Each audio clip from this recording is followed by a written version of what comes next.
नवरात्रि के नवमी के मौके पर मुख्यमंत्री पुष्कर सिंह धामी ने सीएम आवास में विधि विधान से कन्या पूजन किया। इस दौरान उन्होंने 9 दुर्गा का प्रतीक 9 कन्याओं को भोजन भी करवाया। प्रतापनगर के भदुरा पट्टी के ओनाल गांव में 22 सितंबर को एक नवविवाहिता ने फांसी लगाकर अपनी जान दे दी थी। मायके पक्ष ने दहेज हत्या का आरोप लगाया है। मामले में केस भी दर्ज किया गया, लेकिन अभी तक गिरफ्तारी न होने पर मायके पक्ष ने थाने पहुंचकर अल्टीमेटम दिया है कि अगर 26 अक्टूबर तक गिरफ्तारी नहीं हुई तो 27 अक्टूबर से मायके के लोग लमगांव बाजार में धरना प्रदर्शन करेंगे। मेरी लड़की की घटना जो है 22 तारीख को हो गई है, आज तारीख 13 हो गई, अभी तक किसी ने कोई पहल नहीं हुई। इसमें मैं चाह रहा हूँ कि हमने अपने उसे ग्राम सभा के असर से जो है हमने जो है एक झुलूस महर देवता से लेकर के और लाल माटा थाने तक लाएंगे 27 तारीख को। यदि इसके बीच में गिरफ्तारी हो गई तो ठीक है, यदि नहीं होती है तो हमें मजबूरन ही जुलूस लाना पड़ेगा। उसमें गिरफ्तारी के पूरे प्रयास किए जा रहे हैं, क्योंकि अब उनके जो अपने लड़की के मायके पक्ष वालों ने अब उसके ससुराल पक्ष भी आरोप लगाया था कि उन्होंने दहेज के लिए इसकी हत्या की है। तो उस संबंध में हम लोग अब उसमें पूरा प्रयास कर रहे हैं कि जो है पीड़ित को न्याय मिले और जो भी इसमें दोषी पाए जाते हैं उनकी गिरफ्तारी हो। और इसमें सीओ साहब द्वारा जो विवेचना की जा रही है वो ही उसमें ज़्यादातर मेरे बता पाएंगे, लेकिन मैं इनको पूर्ण विश्वास दिला रहा हूँ कि भाई उसकी गिरफ्तारी होगी और हम लोग जल्दी ही प्रयास करेंगे इसमें। माउंट एवरेस्ट पर तिरंगा फहराने के साथ ही 11 देशों की पैदल यात्रा करने वाले 3 पर्वतारोही जितेंद्र प्रताप, महेंद्र प्रताप और गोविंद नंद ने नई टिहरी पहुंचकर डीएम ईवा आशीष श्रीवास्तव से मुलाकात की। उन्होंने कहा कि वो 3 दिन तक जनपद में रुककर जनपद भर में सड़क सुरक्षा, पर्यावरण, स्वास्थ्य, बेटी बचाओ बेटी पढ़ाओ अभियान का प्रचार प्रसार करेंगे। श्रीनगर गढ़वाल के अपर भक्तियाना में एक व्यक्ति का शव मिलने से हड़कंप मच गया। पुलिस ने शव को कब्जे में लेकर पोस्टमार्टम के लिए भेज दिया है। फिलहाल पुलिस मामले की जांच कर रही है। सचिन नाम का व्यक्ति है, तो लेबर क्लास है, लेबरी करता है वो। उसका बॉडी जो है क्यारी में गिरी पड़ी थी, तो शराब पीने का आदी था काफ़ी। आस पड़ोस के लोगों ने बताया कि ड्रिंक करने का ज़्यादा आदी था, हैबिचुअल था, विदाउट फैमिली रहता था, परिवार इसका कोई है नहीं, हरियाणा का ही बिलोंग करने वाला है। उम्र लगभग इसकी 40 वर्ष है। तो अभी फैमिली से इसका कॉन्टैक्ट नहीं हो पाया है, तो नियमानुसार हमने इसकी बॉडी 72 घंटे के लिए जो है सरकारी अस्पताल सिकंदरी मोर्ची में रखी है। पंचायतनामा की कार्रवाई पूरी हो चुकी है। 72 घंटे बाद इसका पोस्टमार्टम कराया जाएगा, परिकर मिल जाएंगे। काशीपुर में मामूली से दीवार बनाने और तोड़ने को लेकर 2 पक्षों के बीच विवाद को पुलिस और प्रशासन की टीम ने सूझबूझ के साथ निपटा दिया। एसडीएम आकांक्षा वर्मा ने 4 सदस्यों की टीम बनाकर विवाद को थामा। बताया जा रहा है कि एक पक्ष ने राजनीतिक दबाव बनाने की कोशिश की, जबकि दूसरे पक्ष ने प्रशासन की शरण ले ली। एसडीएम ने इस मामले को सुलझा दिया। इन्होंने दुमंजला बनाया, तिमंजला बनाया। तिमंजले की इनकी अपनी दीवार है, नीचे की अपनी दीवार है, लेकिन जो दुमंजले की दीवार है ये इनकी अपनी दीवार नहीं, ये सिर्फ हमारी दीवार पे प्लास्टर करके उसी से काम चला रहे थे। अब हमने जब अपना लिंटर गिराया और अपनी दीवारों को सेपरेट करा तो उसके बाद में ये लड़ाई झगड़ा शुरू हो गया। मैंने इसकी बैठक में बात की तो इन तीनों ने मुझसे बदसलूकी की, बदतमीजी से बात की और हाथापाई करी। बैठ के एसडीएम मैडम ने कहा था कि टीम गठित होगी, बैठ के बात करेंगे। उसके बाद में आज सुबह का फिर ये लोग 100-150 बजरंग दल के लोग, बलराज पासी वगैरह, ये जो पॉलिटिक्स है, अब इन्होंने पॉलिटिक्स वाले ले आए यहाँ पर और पापा को डरा धमका रहे हैं, जान से मारने की धमकी दे रहे हैं। अगल बगल में घर बने हुए हैं और जो दीवार है घर की वो एक ही है और लेंटल तक जो दीवार है वो पूरी एक ही है। इसलिए कारण जो दूसरा पक्ष है वो अपना नया घर बनाना चाह रहा है, जिसके कारण जो एक और पक्ष है वो चाहता है कि उसका जो मकान है उसको बिना क्षति पहुँचाए दूसरा अपना काम करे। तो इसको संज्ञान में लेते हुए एक समिति गठित कर दी गई है, जिसमें हमारे एई प्राधिकरण जो हैं वो अध्यक्ष हैं।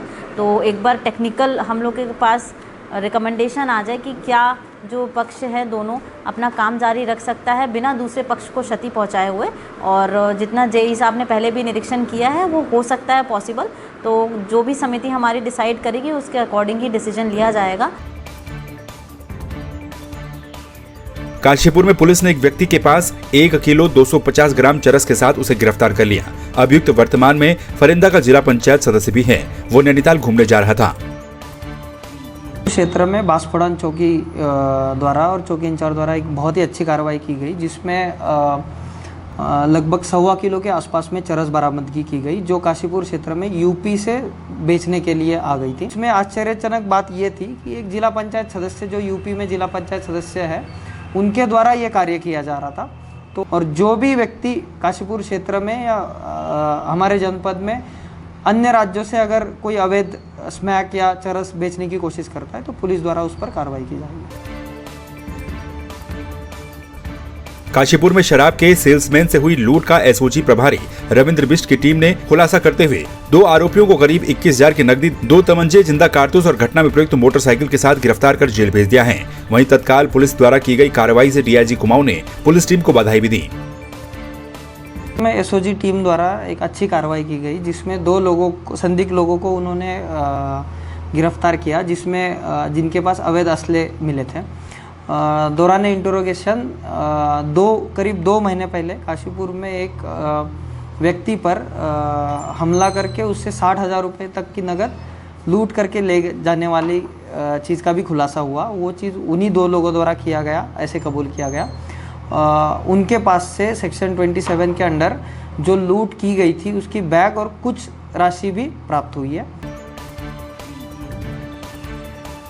यशपाल आर्य के कांग्रेस में शामिल हो जाने के बाद पूर्व राज्य मंत्री ललित जोशी ने कहा है कि उनके आने से कांग्रेस में उत्साह आया है। वहीं सरिता आर्य की नाराजगी पर उन्होंने कहा कि अगर आपस में कोई मनमुटाव होता है तो उसे सुलझा लिया जाएगा। साथ ही उन्होंने आने वाले चुनाव में कांग्रेस की सरकार बनने का दावा भी किया। यशपाल जी की वापसी अपने आप में कांग्रेस के अंदर एक बहुत बड़ा गेम चेंजर कांग्रेस के लिए साबित होने जा रही है और ये सही है कि उनके जाने का नुकसान कांग्रेस ने पिछली बार उठाया। वो नारायण दत्त तिवारी के जमाने से लीडर हैं, तो उनके साथ बहुत सारा काम उन्होंने तिवारी साहब के साथ किया।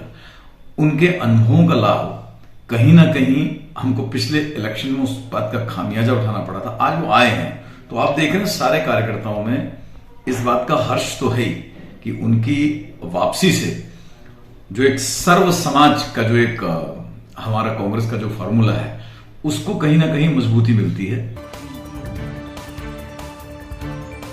यशपाल आर्य और संजीव आर्य के कांग्रेस में शामिल हो जाने के बाद नैनीताल से पूर्व विधायक सरिता आर्य ने तंज कसते हुए कहा है कि कार्यकर्ताओं और उनके मन में यशपाल आर्य के आ जाने से उथल-पुथल चल रही है।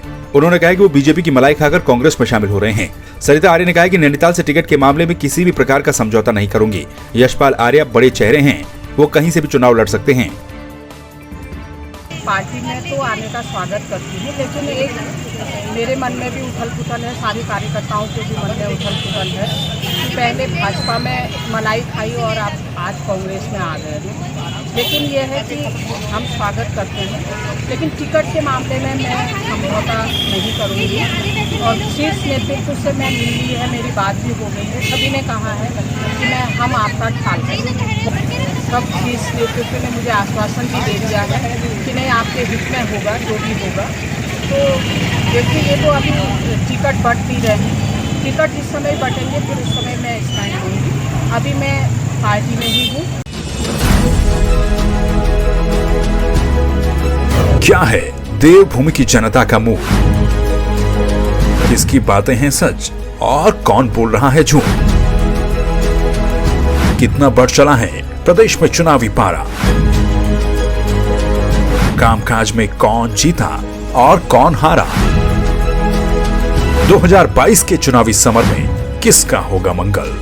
देखिए देवभूमि का दंगल 2022 का विधानसभा चुनाव सिर्फ संवाद 365 पर।